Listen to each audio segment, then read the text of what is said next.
Welcome to the Canny Conversations podcast, conversations with a cause with social entrepreneur Safaraz Ali. This week, Saf talks to Ninder Johal about the business landscape in the West Midlands and about their mutual passion for Birmingham and the Black Country. So, let's join the conversation. It's that time again when we welcome you to a canny conversation with a cause. A conversation that we hope will captivate your curiosity cannily. And Safaraz Ali is with me again. Hello, Saf. Hi, Adrian. That's quite... It's lovely to see you. And we've got a guest today, haven't we? And this is somebody... Guru. Do you know if you two just met? I don't think so. We'll talk about that shortly. Our guest today is Ninder Johal. Yeah. Ninder will need no introduction to people in our part of the world, which is the English West Midlands. He's a deputy Lord Lieutenant of the county. I think I'm right in saying that. He's a business leader. He's the man behind the Signature Awards. He recently started publishing a business magazine called The Business Influencer. Ninder, lovely to see you. We have listeners all over the country, and we have listeners in different parts of the world. Yep, good. So there may just be somebody in some far-flung corner of the globe that doesn't know who you are. So can you just give us a bit of an introduction and tell us a bit about yourself? So I spent 15 years trying to realise a dream because I enjoyed music. And so I tried to sell something called Bangla music. So for those who don't know, that's a fusion between Western music, Western beats, and Eastern melodies. It was tough going because trying to sell music that nobody understands. But 12 years later, the journey was realised because we then entered the UK charts at number 5. We had a number 7 in the US with Jay-Z. We had 9 number 1s.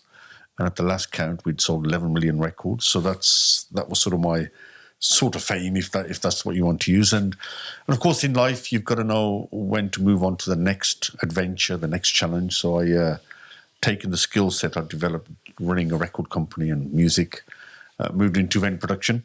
And from event production, some of the brands you talk about, Signature Awards and the Natural Entrepreneurship Awards and the Natural Summer Business Bowl Awards, and they were put together. And they're put together with 3 things in mind, really. One was to celebrate British business, because we often forget to do that. Secondly, to provide a forum for networking, so when people come together, they can learn from their peers. And thirdly, always have, if we possibly can, a really high-profile potential, a high-profile public speaker, an entrepreneur, someone who's achieved in life, so that we can all then learn from him or her. So really, it's an environment where learning happens, where hopefully people lead to innovation, creating new ideas, new businesses, and above all, creating wealth and employment. And finally, during COVID, we launched the Business Influencer magazine. And that, again, was part of the learning process. Hopefully people will learn from reading it. And that's me in a nutshell. Safi, and you've written in the Business Influencer, as have other leading business people. Okay, Saf, how long have you known this chap? And tell us a little bit about your background with Ninder. And why you've asked him to come on the podcast today. Okay. In terms of time-wise, I mean, we got to know each other in 2015. Correct. And at the time, Ninder was quite regularly coming upon my social media profile in terms of some of the activities that Ninder was doing, particularly with regard to the Black Country level activities. And we were running our networking events, and I was looking for inspirational speakers that could come in, talk to our business owners, talk to the people in the room, and do something different. And I was always constantly looking for people that were not necessarily in our marketplace. And so for about 6 to 7 months, Ninder was on my radar, particularly as a speaker. And we reached out to Ninder to say, come over to Birmingham. We're in the industrial area of Tyseley. This is what we do. We run a quirky event called Coffee and Natter. It's in the afternoon. It's on a Wednesday afternoon. And would you mind coming over and speaking and sharing your journey? And it took us a little while, we eventually managed to get there, but it was a sort of a unique moment, I would say. It's a very memorable moment. I won't forget it. I mean, Ninder, obviously prepares for in terms of every single presentation that he does. There's a lot of work that goes in, and he came in with a video. He came in with with obviously his own unique style of speaking, wowed the audience. We were all sort of wowed himself, and Ninder hopefully was impressed by the audience and the people in the room as well. And from there, we just hit it off in terms of like-mindedness and the work that we were looking to do, and the work that Ninder was looking to do again with his awards and his media ecosystem that Ninder was building at the time.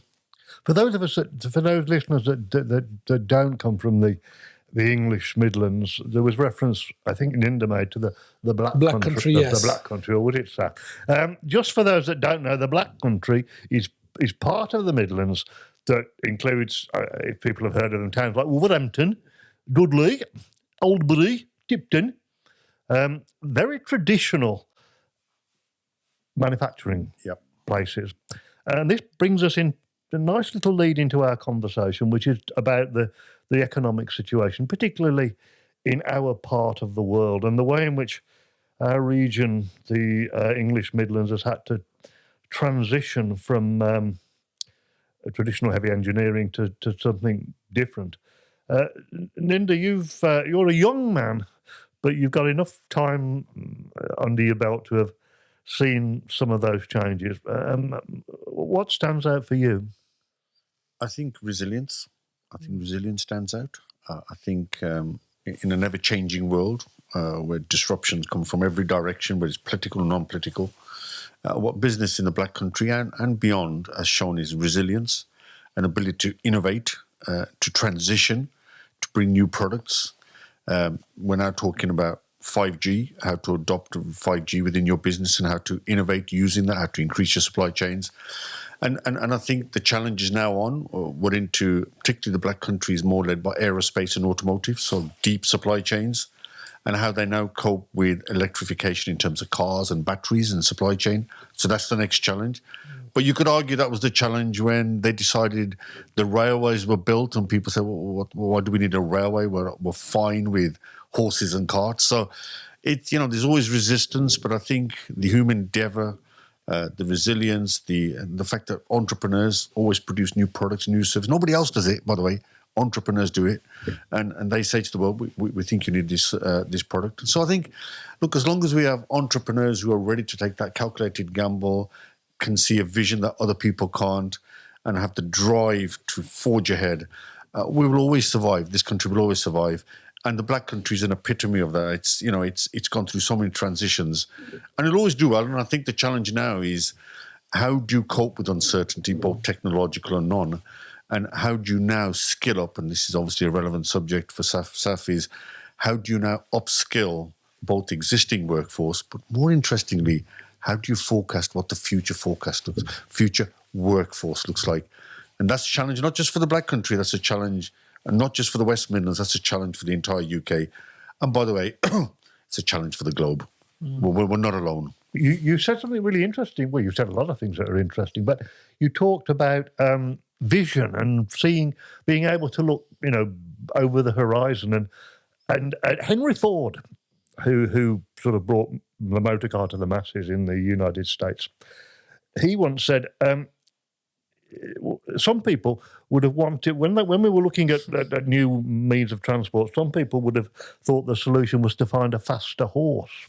So it is about recognising change. Now, Safaraz, your family came to Birmingham in the 1960s, I think it was, and your father, initially worked for a long time in heavy industry. You yourself trained in financial services.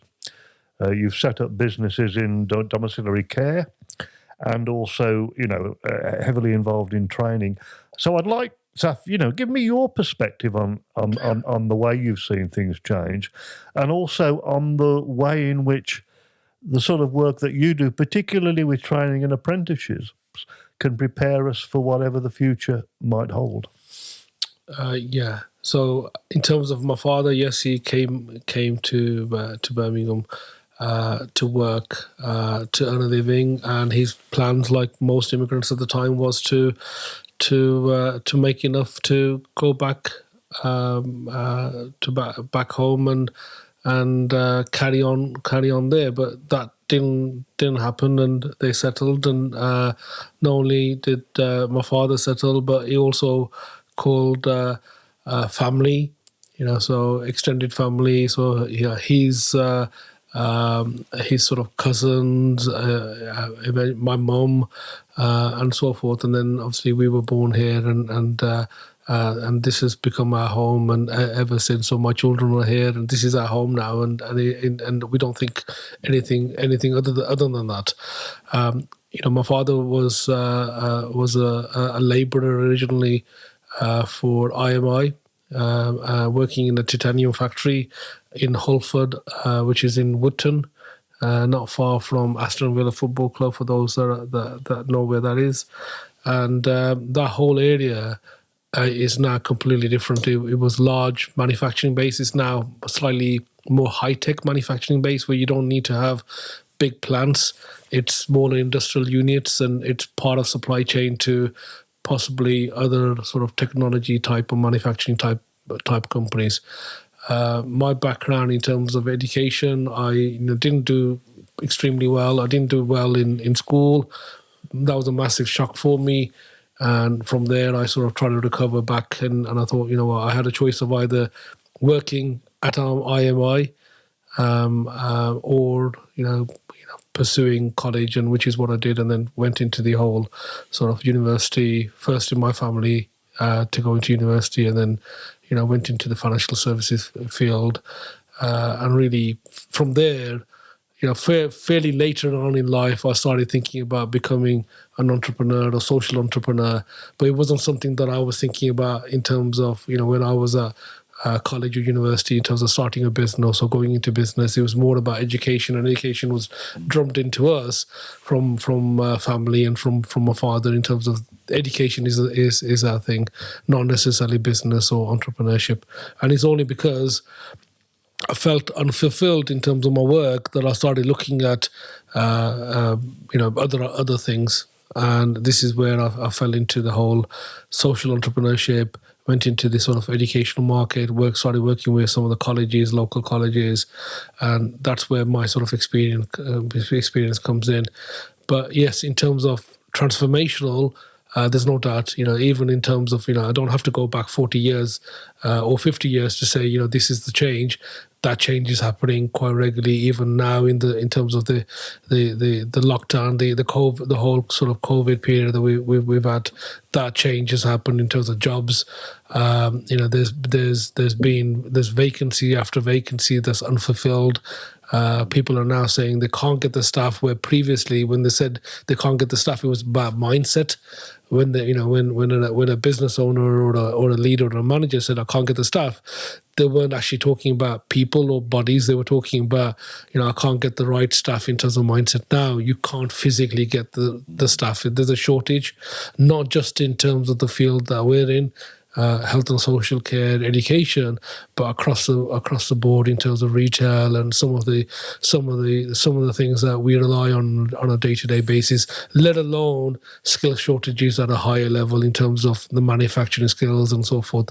So there is a lot of pressure there. I think, Ninder, I'm not sure about how much Saf's story about how much there's a parallel with yours, but the thing that Saf has talked about and you've talked about is if we're going to move forward and to change, we have to have people who've got the right skills to do that.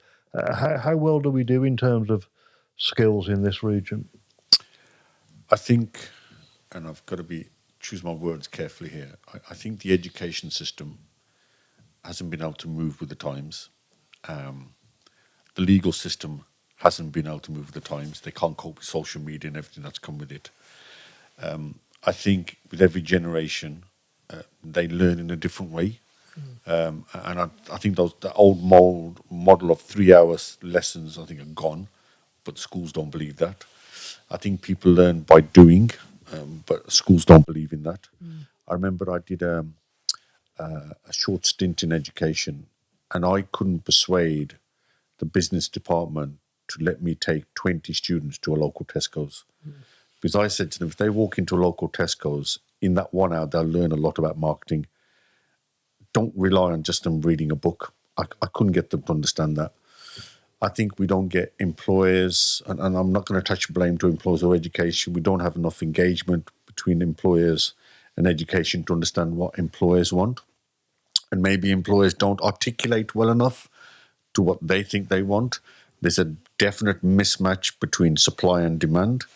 I think that's been accentuated by what Saf has just said, because through the coronavirus, I think 250,000 of people have left the workplace. They've gone. They're not to be seen. They've either retired or they're going doing something else. So there's a squeeze. There's a squeeze on labour supply. So we no longer have the luxury of being able to try and find these people. It is difficult. Brexit means mobility of labour is not what it used to be. Now, that may be a name of the government, which is to skill our UK force because we were too busy relying on abroad. But then that doesn't happen overnight. That will take 5-6 years. We've got a structural problem there. How do we get the right labour force? All the doctors, medical people are coming from abroad. What's been going wrong there? So, look, somebody in the education department needs to have a real look at this. This is why I'm sorry, I'm pointing the finger at education, particularly at the earlier levels.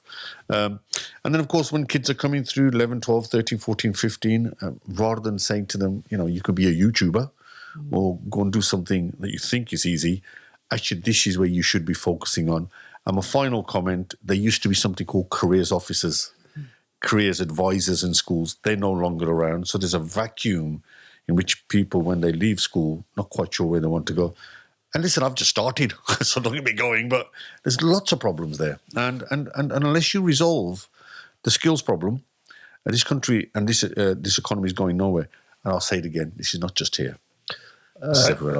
Taking that forward, apprenticeships, we've talked about apprenticeships in the past, but we hear an awful lot about, the government's commitment to apprenticeships and how important the government believes it is. But is that another example of, fine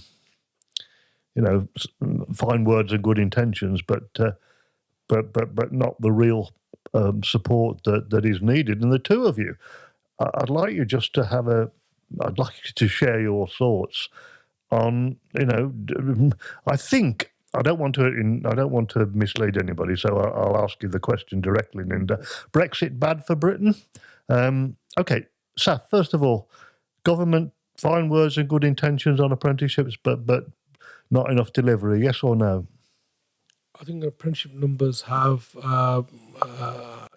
no doubt fallen over the period of the COVID and coronavirus. That's understandable, I think. We had a target. The government had a target in terms of they wanted to reach to 3 million apprentices. Was a big figure that they were working towards. That was for the year 2020. There is no target at this point in time in terms of what they're looking to reach to. What's actually happened is that the universities particularly have looked at the opportunity of looking at degree apprenticeships because of the funding that's around, and some of the apprenticeships that are out there are now more at the higher end, level 6, level 7, and some of them are MBA type courses that have been rebadged as apprenticeships. So if you look at the stats, you've got to really dissect the numbers. So there has been more apprentices in some aspects of it, but it's at the degree level apprenticeships and the higher level qualifications, and most of them are from the higher education institutions going to business owners who are levy payers, So a levy-paying company is any company out there that has more than a £3 million payroll. So it's not likely to be smaller. It can be a SME company, but they're paying a form of tax, and that tax is either you use it or you lose it. And what they're doing is looking at how can we utilize that, and in some cases, and not in every single case, but in some cases, the individuals, the leaders of the organizations are using that opportunity to do higher level courses. So the universities have gone into the market in a big way, particularly at that sort of level. The Ofsted have realised that, and now where universities weren't in the Ofsted regime in terms of Ofsted wasn't wasn't looking at universities. Now they've started to do so. So in terms of the apprenticeship market, most of it, in terms of opportunities, are either with employer providers or independent training providers. So the colleges have got a small stake in this. They're focusing predominantly in terms of either the A-level courses or the vocational qualifications, and they have less and less employer engagement, and they've realised that, and they, even though they're aware of it, they're finding it harder to do and sustain.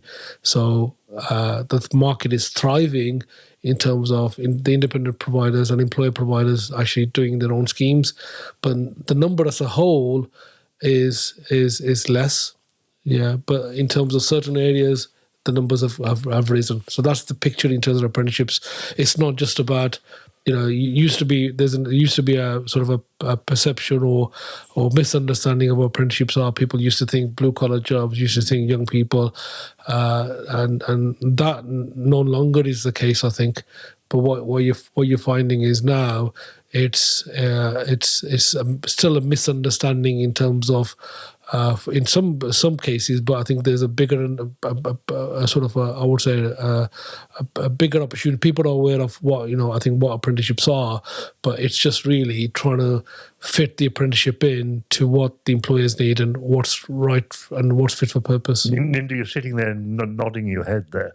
Were there any particular points that staff made that you would like to sort of elaborate on? And coming back to the point I made earlier on and taking up the issue you raised, Brexit bad for Britain and the West Midlands?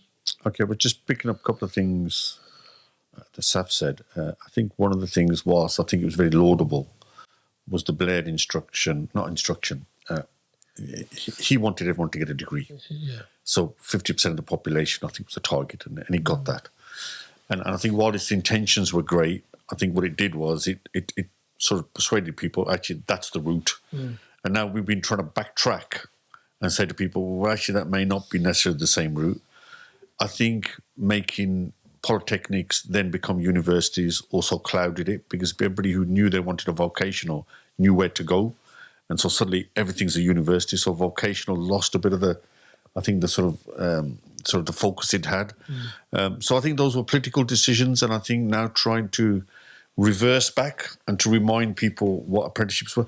You ask people in their 60s, they'll tell you an apprenticeship was a rigorous set of years of experience that really set you up.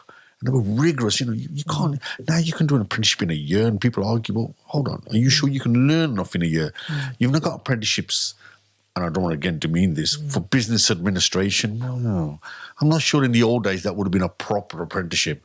So I think it's a bit murky, it's a bit blurred, and there's, people sort of move into different areas, and I think it's not as clear cut as it used to be. And now we're having to spend a lot of time rebadging, rebranding, remarketing what apprenticeship means. Now, in terms of Brexit, look, it's too early. It's too early to know whether it's good or bad. We've had chaos for the last couple of years with COVID. Any problems we can see, we're not able to actually disentangle and say what's down to COVID, supply chains, down to Brexit.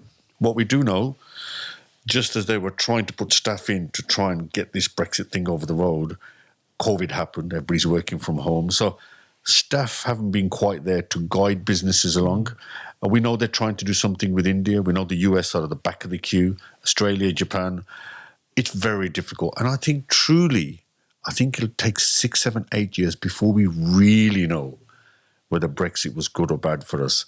And at the moment, anything you say negative or positive will be dressed up as, well, let's get past COVID first. And let's face it, not only the politicians, but the entire world was diverted into coping with the biggest crisis, economic and health crisis we've ever had. And Brexit, went to the back of the burner. I think once we now emerge out of this horrendous 24 months, I think it'll start to take shape.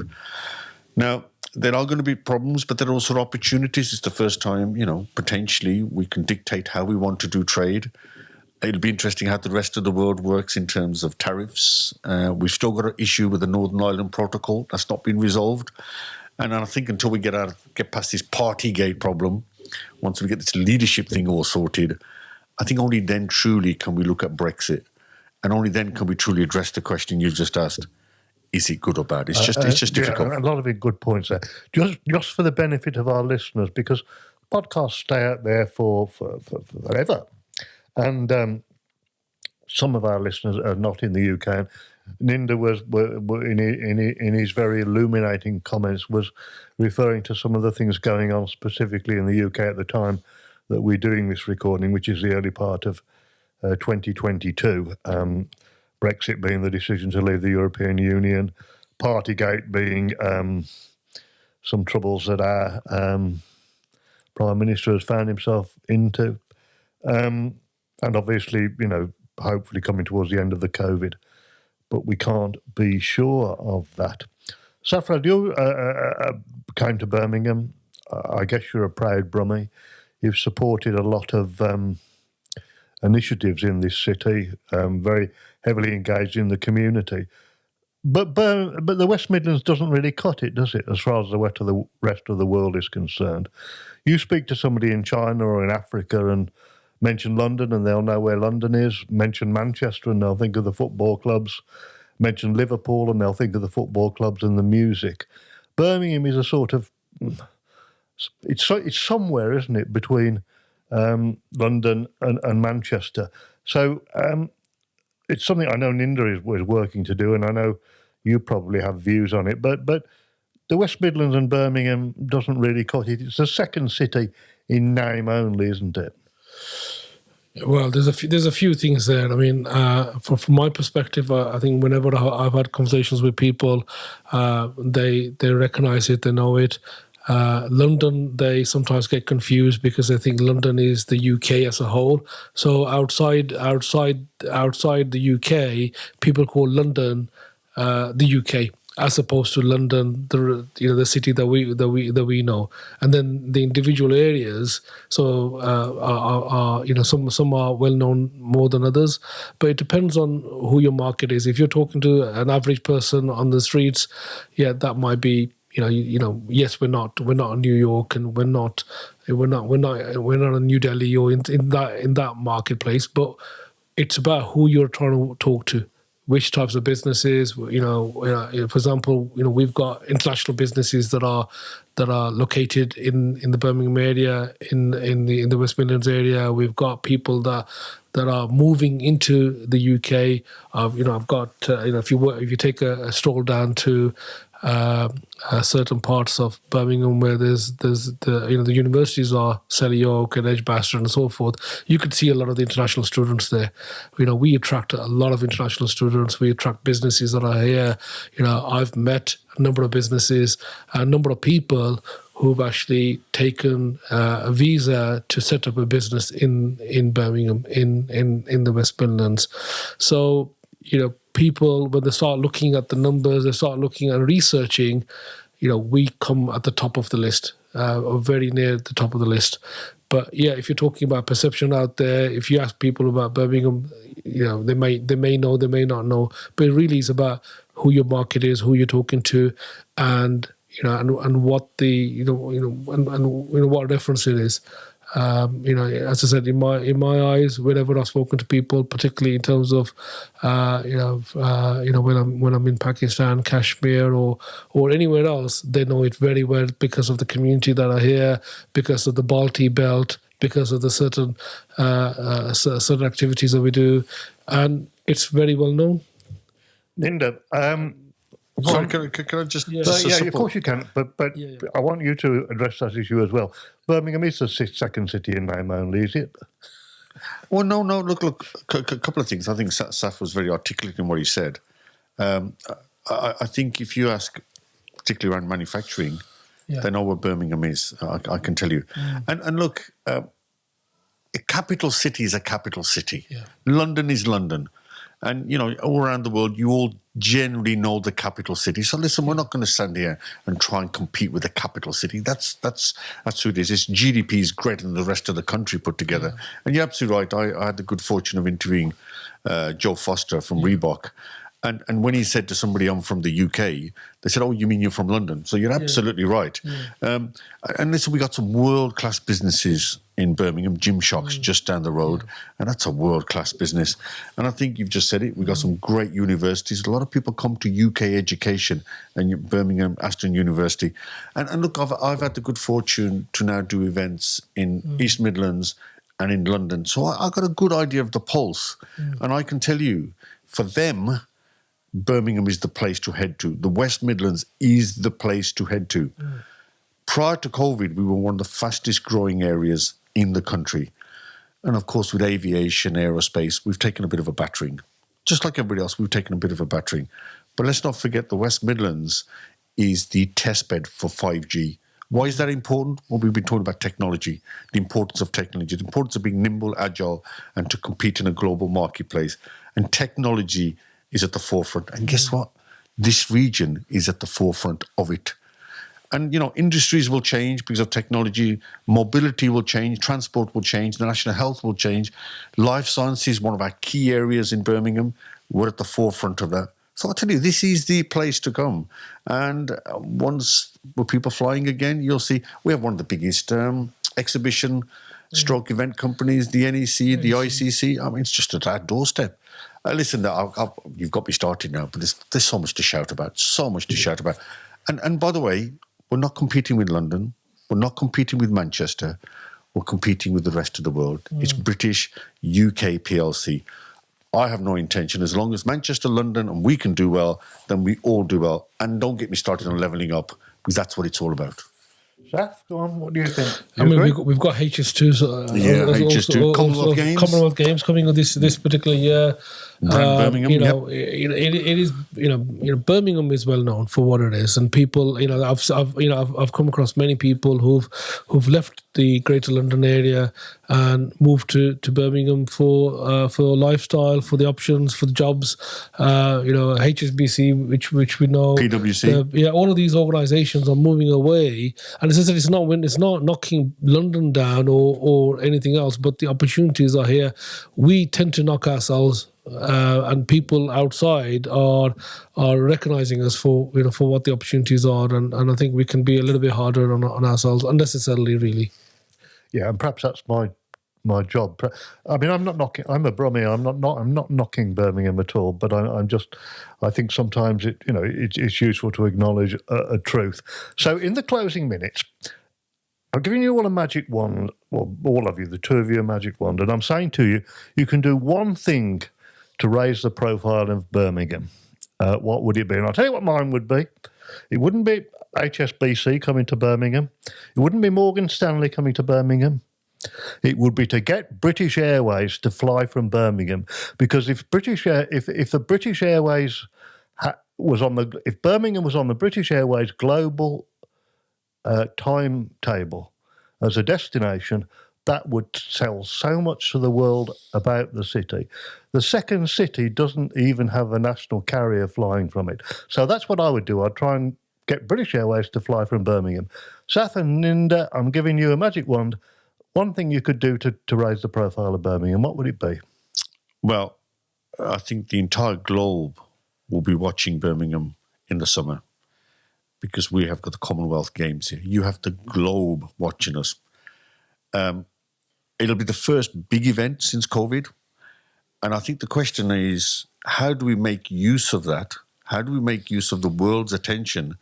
And how do we set a legacy in place so that Birmingham, the Black Country, and the surrounding areas benefit for generations to come? I can't think of a better marketing tool from a global perspective than Commonwealth Games. And if we can make use of that, inward investment starts to come in, we get the right people in place. And I'll tell you where we're also fortunate. If you compare other areas, we have a very politically aligned administration. We have a combined authority. We have the mayor and the local leaders working in tandem. But honestly, to answer your question, Brand Birmingham, Commonwealth Games 2022, you couldn't make it up. It's the perfect opportunity to plant Birmingham on the world landscape. Saf, do you think the Commonwealth Games is no pun intended, a game changer? And is there anything else that you would do if you had the opportunity to make the city that we all three of us know and love, better known? Just firstly, in terms of what you've said about the airport, I think our Birmingham airport is very underutilized in terms of where it is and how it's fitted in and who flies from it. There's no doubt. If we flew directly to some of the other areas, that automatically raises its status. I think we've got the right infrastructure there. It's just a matter of how that works, and those conversations have been going on for decades. But I think that would definitely enhance the opportunities. In terms of Commonwealth Games, it's a massive win. We've been talking about it for 3 or 4 years now, and there's all eyes are on us, and we should be very proud in terms of the opportunities here. And there's no doubt the fact that there's going to be it's going to be legacy with regard to what he leaves, and hopefully it's going to be benefit for all of us going forward. One of the things that I will say is there's a we talk when we talk about certain areas, like for example, I think about Silicon Valley, you think about Silicon Roundabout. We've got an area in Birmingham which focuses on digital qualifications or digital startups, digital companies, Silicon Hub. And that area, in terms of technology week and technology sort of push, is still at its infancy. And we could have the infrastructure, we've got the people here, and we can be a really well-known area for technology startups. We've already got fantastic opportunities in terms of media. We've done fantastic media production here. So the whole technology media arm, really excites me. And we know the fact that media technology is international. And it does. It's a global thing, and it really puts you on a map, and you start punching above your weight in terms of the influence that you can have, particularly with regard to technology and media. The wonderful and inspiring thing for me in the last half an hour is two gentlemen from a South Asian heritage demonstrating their passion for Birmingham and the West Midlands. Saf, you've known Ninder for a number of years, as we know. He's a wonderful champion, isn't he, of our region? And and I know you were so pleased to get him on the podcast. You've done a lot of things with him in the past, but inspirational. Ninder, I regard as a guru. As a teacher, I learn from him. We brand these things around in terms of mentors and so forth very easily, and I observe what Ninder does. I look at some of the decisions he's made, and the courage that he has.